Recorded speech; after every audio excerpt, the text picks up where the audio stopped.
Right, thank you everybody. Welcome to the third in our series of Leeds Lockdown Legends for Leeds Digital Festival. When the UK went into lockdown in March, a lot of people had to pivot quite very quickly, and kind of people were affected in different ways. So for some it was a simple shift to going to the home office and working from home, but for other industries the entire model had to change. So whether that was pop-up delivery services, online events, new ways of being creative and reinventing the way that you do things, whether it was something that was really planned and slick and quick, or whether people just mashed stuff together, a lot of the time the digital technology and the kind of the rapid change that's happening anyway with digital transformation in lots of industries played a big part of that. So in this series of webinars, we've been talking to companies and individuals who had to generally turn everything on the head to keep moving, keep innovating and keep creating opportunities. If you missed Paul talking to Liz Cottam, owner of the Owl and Home, on Monday, or Jill talking to Harry Mabedell from the Corona Arms this morning, they will be available as podcasts on the Mediaworks website over the next few days, as will this one. And today we're speaking to TV producer and director Rachel Porter and editor Enda Mullen. I guess full transparency, Rachel and I actually studied together in Stirling in Scotland, and we're good friends up in Stirling. And a very long time ago. A very, very long time ago. And both ended up in Leeds. Down different paths. I ended up in advertising agencies and digital agencies and advertising agencies, and Rachel went through TV. But we actually worked together for the first time on a My Life series, all three of us actually, on a My Life series, My Dog Ears. That was the end of 2017, wasn't it? If you say so. It was. Which kind of led to a load of interesting collaborations for me and the agency in terms of working the digital media world, advertising world, kind of meet in the TV production world, and the insane differences between those two worlds. It's quite astounding how different the two worlds operate, both in terms of producing content and the way that we work a lot of the times, but certainly not least in the way things are funded and the way money works in both of those industries. So for myself, although when lockdown happened, photo shoots and video shoots were affected and kind of stopped. Basically, I picked up this computer from my office, which was all Microsoft Teams and in the cloud, put it on my desk at home, and everything just carried on as normal. But for you guys, whose entire world is shoots, the whole industry just kind of had the rug pulled from under it, I guess. So do you guys just want to introduce yourselves first and just paint a little bit of a picture of what you were doing just as lockdown came in, and kind of how, tell us a little bit about how production works in television production. Okay, so I'm Rachel, I'm a producer director, and just before lockdown happened, I was making a pilot for Channel 4 for a production company called Candor Productions that are based in Farsley. And we were making this pilot. We were busy working at the Bradford Royal Infirmary. We were going out, meeting the teams, and it was all going really well. It was all absolutely fine. We were busy filming, casting, recceing, spending time getting everything ready. And we knew it was coming at us, but at that stage it was still okay for us to film and it was still okay for us to go out. So I have to say we have been suffering a little bit of technical. Have to stop. We have been suffering a little bit of technical difficulties. That happened, you know, we can't be out and about. Yeah. So when I've said a wave at her when she turns into a robot. Do you want to pick that up, Enda? So in terms of what I was doing just before lockdown, yeah. So I've been, as an editor, I travelled a lot for work. I was going to London, Glasgow, not as much in Leeds. Leeds was just picking up for me, so I was starting to do a number of jobs in Leeds, and then it happened, and I thought I'd never work in the Leeds area again, and it hasn't worked out that way. There's been through jobs turning up and technology. It's meant that I've done okay during that period, and also being able to keep a connection with productions that are in the Yorkshire area.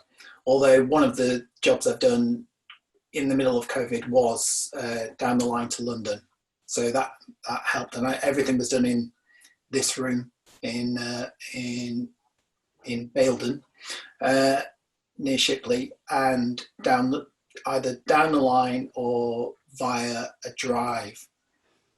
Yeah. And just so people understand, effectively are you both freelance or small limited companies, or how's that work with? So I'm a small limited company so my husband is a DOP, so he's a director of photography, which is basically a posh name for a cameraman. And we run a small limited company together. And Enda, you're freelance, aren't you? Yourself? Yeah, completely freelance, which is not necessarily the case for a lot of editors. A lot of editors are limited companies. Right. But effectively, that's kind of how the whole industry works. And so when all of a sudden you can't shoot and nobody can make any shows, everybody's just let go. Effectively. Yeah, completely.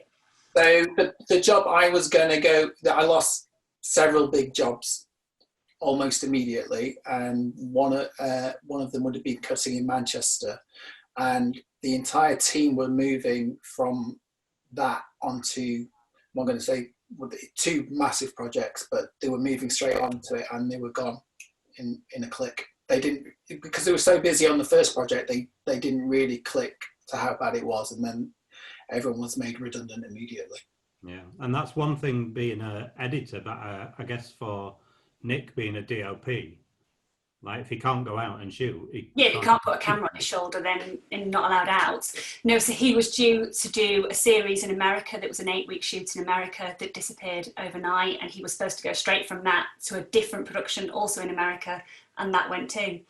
And that happened for so many of our colleagues overnight. Everything just disappeared. So that must have been quite a shock for everyone, and a little bit scary about what you were facing. Yeah, but really, if you think about the TV and the music industry, or any kind of event industry, it's really similar with television. Yeah, whole of hospitality. Yeah. Certainly, like musicians that I know have only just this last couple of weeks been doing their first gigs again, and then all of a sudden we kind of get what's happened this week, and they're all going, I don't know what's going on still. However, the last 6 months and the projects that you've done in those 6 months as a result of everything have been quite incredible.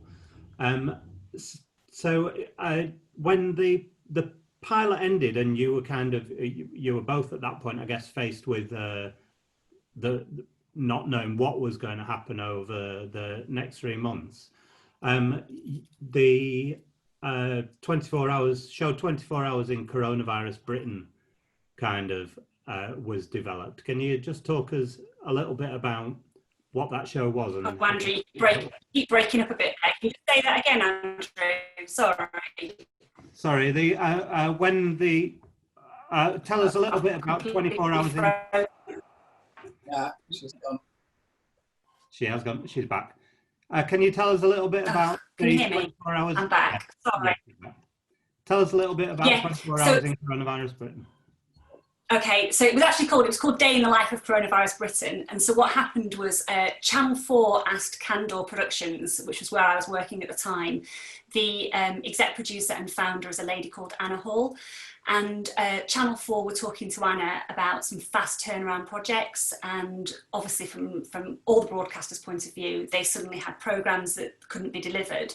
So they needed things that were going to fulfill those slots. And Anna was talking to Channel 4 about productions that we could do and we could turn around quickly, and was talking to dispatches and came up with the idea of trying to capture Britain in 24 hours. And we were going to do it really, really quickly and try and capture a moment in history, which was 2 weeks into lockdown. It was the second weekend of lockdown, and capture this moment with people essentially filming their own footage on their phones, uploading it to us, and we would film it on one day, which was the 24 hours on the 3rd of April, and we would edit it over the weekend and it would transmit the following Monday night. And is that one of those things where when you start saying it, everybody's going, oh yes. That's a mental idea. Because that would be difficult under normal circumstances, let alone when you're not actually allowed to. You did have people going out and shooting, but it wasn't as straightforward as it normally would have been. No, it was much more complicated. So, I mean, we had what we would call the user-generated content, which was people filming on their phones, and we basically put a plea out to the British public, and Chris Evans did a shout out for us on the radio that morning. So that helped generate a lot, and we had appeals going out all over social media. We had stories that we had approached. We had people that we'd cast and asked them to provide content for us. So we had lots of NHS frontline workers that we knew were going to do video diaries. But then we also had stories where we had teams that could go out and shoot, but they were basically a one-man band. They couldn't go out and do what they would normally do with a cameraman or a sound recordist or a researcher. It was just one person on their own with a mask and a lot of hand sanitizer and whatever PPE we could find at that early stage. And at that stage, Enda, were you were sat in an editing suite, and that was where you were generally working from? Sorry, pre this program or this program? Well, yeah, it's kind of in the run up to this. How did this affect you, apart from going like, oh my God, I can't even watch that amount of footage in? I was called. It was commissioned on 2 weeks on the Friday, 2 weeks before, so it immediately went into production. And I had a chat with Anna, and I was already sort of panicking. But the thing that it needed was, with that amount of ideas and things, is one clear voice all the time through it. That's the thing that I was clear during those 2 weeks, is that you need someone focusing the ship, because the problem when you have that many people is that everyone has opinions, and that was kind of as an editor, seeing the future and the iceberg coming towards you, just go, it might be the wrong idea, but there needs to be one idea that we need to follow, which that happened, thankfully. But that was the thing that as an editor I was worried about at that point. Yeah. Pre the actual event. And what was the reality of how much footage did you get? Well, we had over 3,000 clips. I think, was it 3,185 clips we had in the end that were uploaded by the British public. So we were completely overwhelmed. We had no idea. We knew we'd get some, and we knew that we'd approached, organisations and contacts, and we knew that we would have some coming through, but nowhere near that scale. We were completely overwhelmed. It was amazing. And some of it was really, really funny. Some of it was incredibly poignant. A lot of it had us in tears because it was so early on. None of us really knew what was going to happen. We were just, I think overwhelmed is the best way of, emotionally overwhelmed by what people were providing and how raw the footage was. It wasn't just people doing silly dances on TikTok. It was people literally bearing their soul about how scared they were.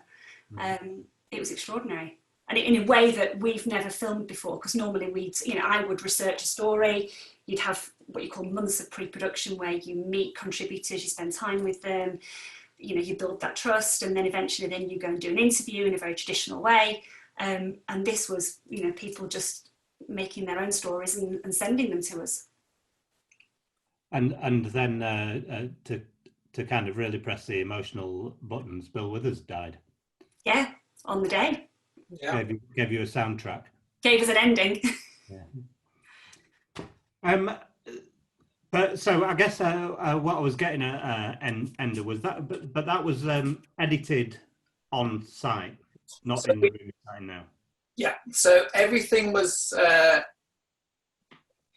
90% of the footage came via down the line, so uploaded and then downloaded to the edit facility on Kirksall Road called The Other Side. Because everything, The Other Planet, and because everything's filmed on different formats, this is the thing that I knew this was going to happen as well.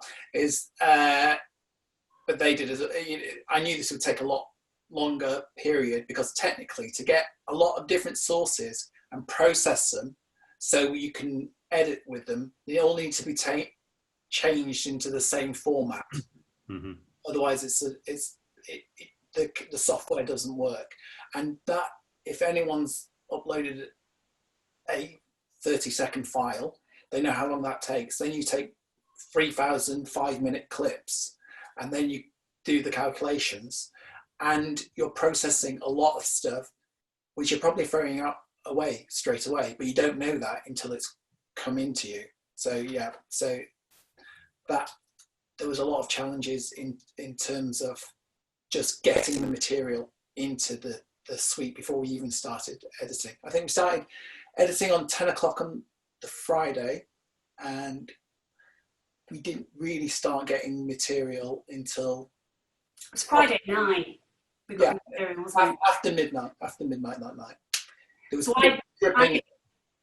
was going to say, I did 2 night shifts. So that first Friday night, we were waiting and waiting, weren't we?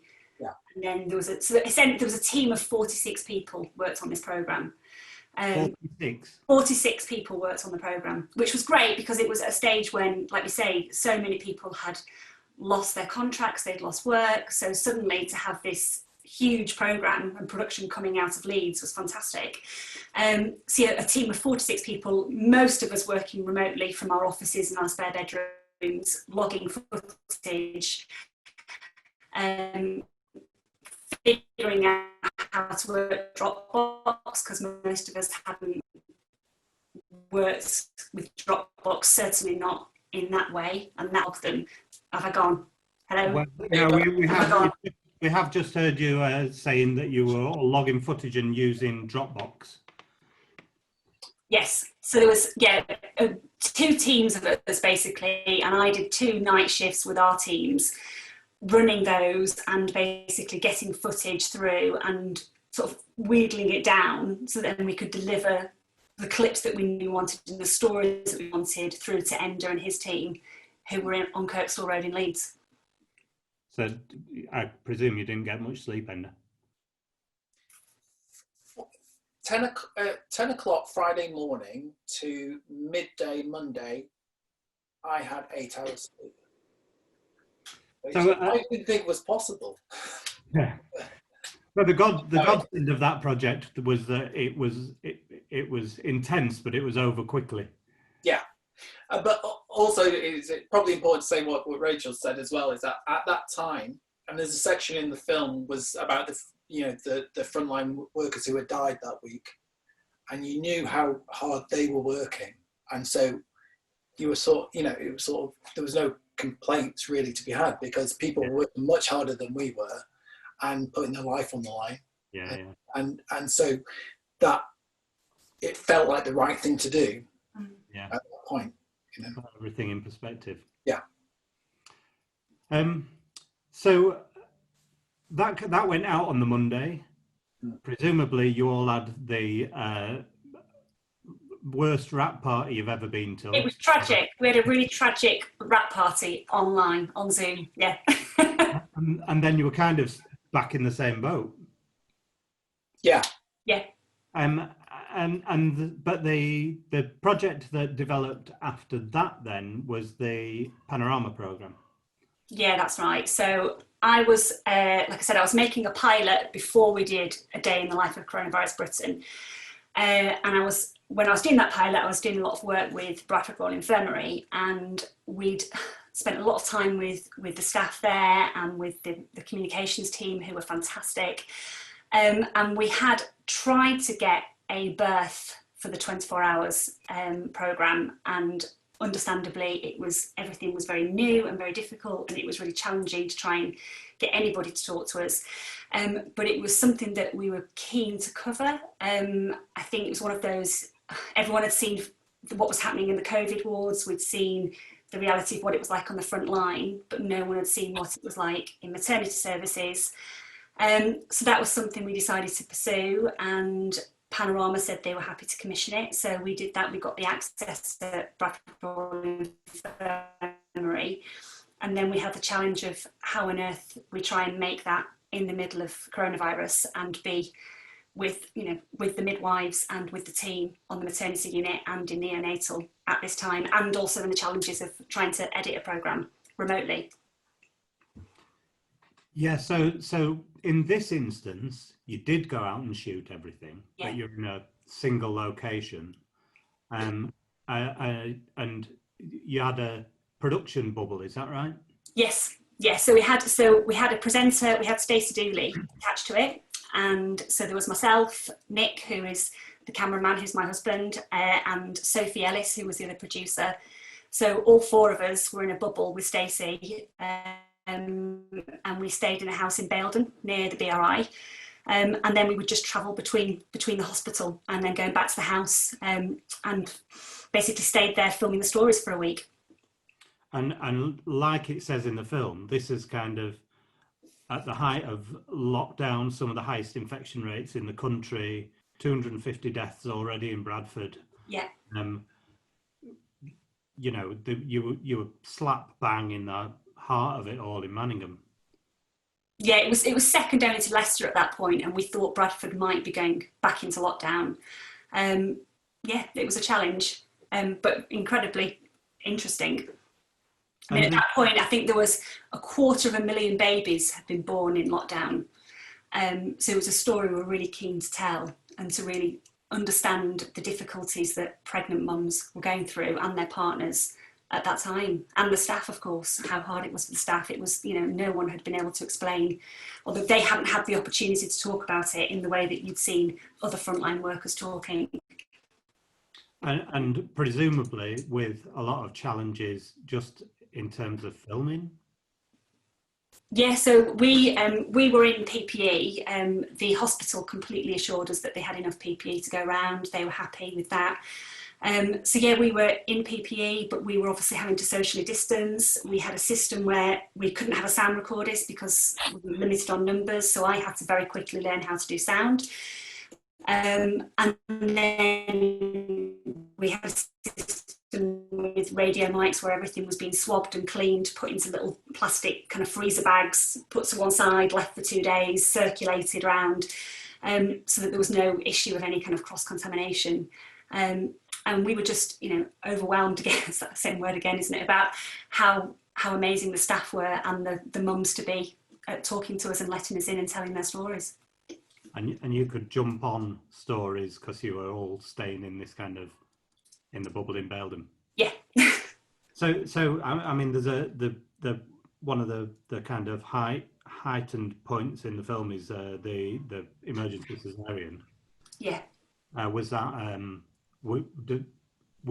is that something you can plan because when they're doing the cesarean and things, or what's that like when it hits?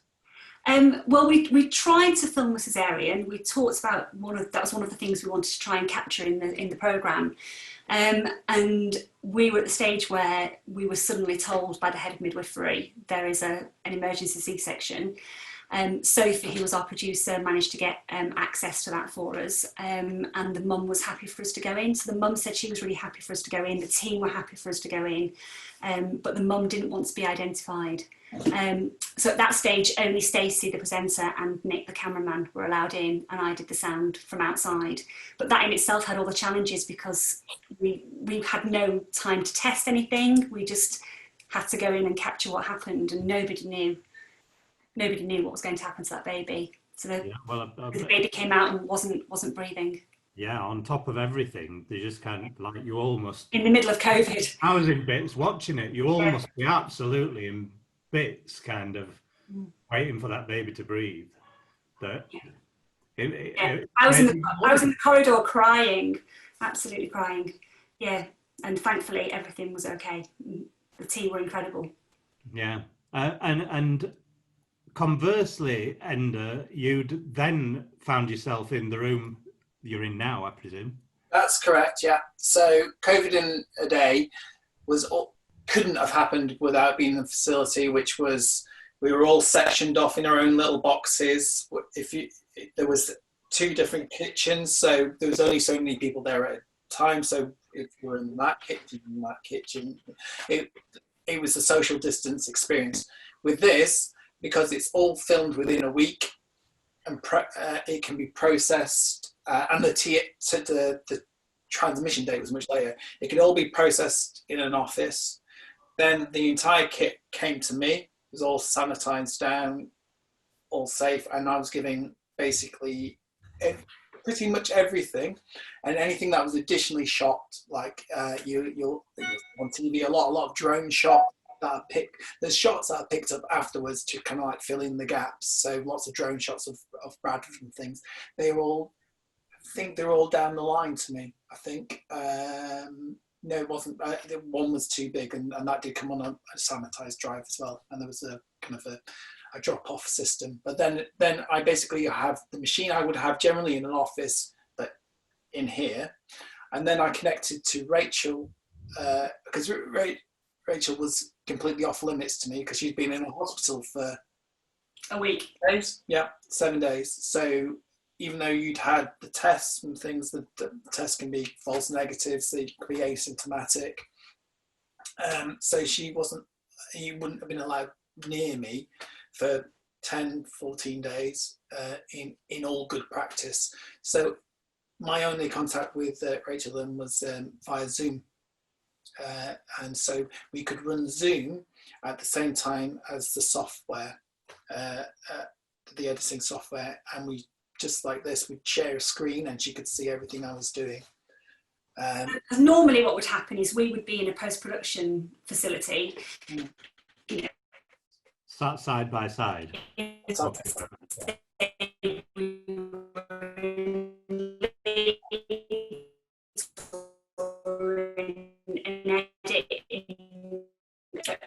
Turned into share again. Okay, so what would happen is side by side, literally next to each other. I would look at the editing software. Andrew, can't even get Zoom to work on. Has it gone? Is it working?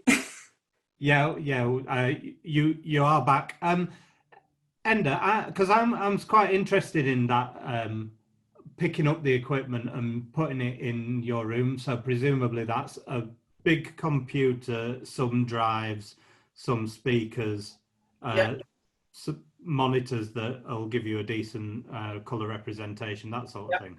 Yeah, so 3 monitors. One for all the raw footage, one to cut with so you can see what you're cutting, and another one is a big screen so you can see it at a bigger scale, because you can't really see what you're cutting with it. So it's 3 computer screens and a computer. So whether that's a Mac or a PC, you can work off either. The software is essentially that works the same. It's interchangeable. You can go from Mac to PC to Mac, and it's no difference with this particular software. Because one of the things that I wonder about the impact of all this ongoing is effectively what you're describing isn't a million miles off what you could have at home anyway. Yeah. When I started work at editing, a kit to edit with was £125,000. Just a basic kit, and now you can get set up for about 10 grand, I reckon. And you'd be really well set up. I mean, you don't need to go that far. So yeah, every editor can now set up in their own home pretty easily. So quite interesting that in the first instance it was difficult to go out and shoot, but you could effectively sit together and edit, and in the second instance you could go out and shoot, but you couldn't get in the editing suite. What do you think the impact of working this way and the new ways that you've had to work are going to be? Because Enda, you've talked about working in London and Glasgow and that kind of thing, and then being forced to kind of work remotely down the line. Yeah. Do you think that people are finding cost savings in that? Is that something that will continue? So just before lockdown, I did a 24 hours in A&E, which had just started moving some of their edits up onto Kirkstall Road. That was done down the line, so it's very, very similar setup. So I was set up in ITV Studios with normal edit suite, but it was connected to London, and that's essentially what COVID has made a lot of productions do. At that point, there would have been no savings really, because there's still a facility house dealing with your footage, in terms of single one-off docs, there'll be savings, but in terms of the bigger series, I don't think there will be, because they're still going to need a facility and someone to deal with the huge amount of data that they deal with. So even single docs, Enda, then you've still got to finish them. I mean, I couldn't have done the finishing on the Stacey programme without going into somewhere to do what we call the online. So essentially the dub and the grade. I've got some great speakers in here, but it's not the same as sitting in somewhere like the other planet on Kirkstall Road and doing the finishing there. I did Stacey's voiceover sat in this room, so she went to a post-production house in Soho. We did the voiceover over Zoom, which was strange, but that worked. But the actual, what we call the online process, the finishing of the programme, I think still has to be done, doesn't it, in a production house?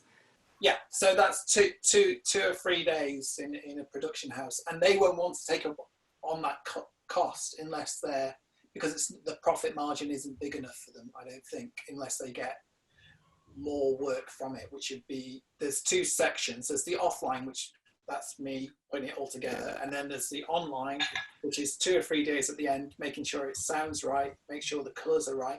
If there's any mistakes in the pictures, that they fix those. And it's a kind of a polishing stage, and that's where a lot of the money is spent. But so the facility houses would still want the offline work as well.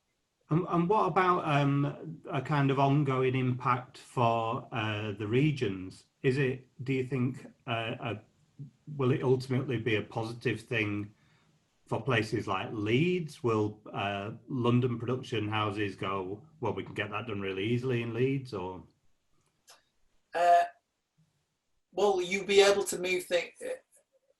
In terms of editing, I'm not sure it is completely positive, because one of the things is your workforce. So it's not the computer, it's not your equipment, it's not how expensive your kind of monitor is. It's the people behind the fingers, as it always is. That's where the cost.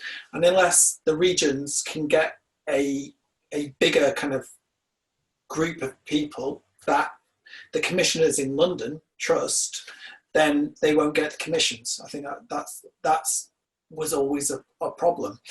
And with COVID, it means that the people who are coming up aren't having the one-to-one editing experience because the edits have gone out of house. So all the assistants they can't go in and go and just ask a quick question of an editor. They can't sit and just watch them for a few hours. If you looked at, say, a region like Glasgow, they spent 10 years building up a workforce in post-production, and they're much more confident in terms of producing everything via Glasgow in terms of commissions now, I think, than they were when I first started going there. I mean, that's why I worked in Glasgow. I was shipped up because they didn't feel like they had enough people, which is, it's just a London-centric kind of commissioning thing. So that's what I worry about, is that the one-to-one learning your craft thing is going to be more difficult at the moment. Yeah, the young people have been hit and hit and hit from not being able to finish the university courses, not being able to even start the university courses properly, to going out into the world of work, if there even is any work to go to. I keep getting Instagram adverts for virtual interns. I'm going, what's that? Oh, just send stuff off to people and get them to do it for free, and we'll call that experience. It's not experience, is it? Yeah. It's just doing stuff for free. Well, like I said, on the I was going to say, on the Stacey programme, one of the production team, I'd never met her. So she joined and she was fantastic. And we worked together online, and I've still not met her. Really, really hard. Not being able to kind of spend the time with people and doing what you want to do as a production team, guiding people through the process. I mean, this is what I wonder. Once it can be done, and once people have proved it can be done, will people use that to find cost savings and then go and offer to make shows undercutting people, and the people commissioning those shows will pick the cheap ones? We'll see. So what about what's next for you two then? Where do you go from here? We're both going to True North, aren't we? Which is another production company in Leeds. So I'm going on to a series about expats called New Life in the Sun. So I'm edit producing, which means I'll be sat in this room again. So my editor will be remote, and I'll just sit logging rushes, which is the footage, and put the programmes together in this room. And Enda's going on to another programme, aren't you? Yeah, I'm doing another one. So this would be the fourth different way of working for me in COVID. The first one was in a socially distanced edit. Second one was down the line to London. Third one was getting the entire kit delivered to me. And this one will be a special new box that will talk to the edit facility in Leeds. So I'm getting that tomorrow, I think. So people are changing kind of like with the times. And the one that I think really sort of interesting is the other planet are using, which is it's down the line, but you have a drive which mirrors all the footage, everything that's happening. So if the internet drops out, then you've still got the drive to work from. So that, the people coming up with the technology is changing quite quickly. Yeah. So thank goodness it's enabled to keep us going. Yeah. And what about Nick? Is he? Sorry, I was just saying, thank goodness it's all there. It's allowed to keep going. Sorry, I can't hear you. If this had all happened even a couple of 3 years ago, it wouldn't have been quite as straightforward, would it? And what about Nick? Is he looking at the prospect of getting out and shooting again yet?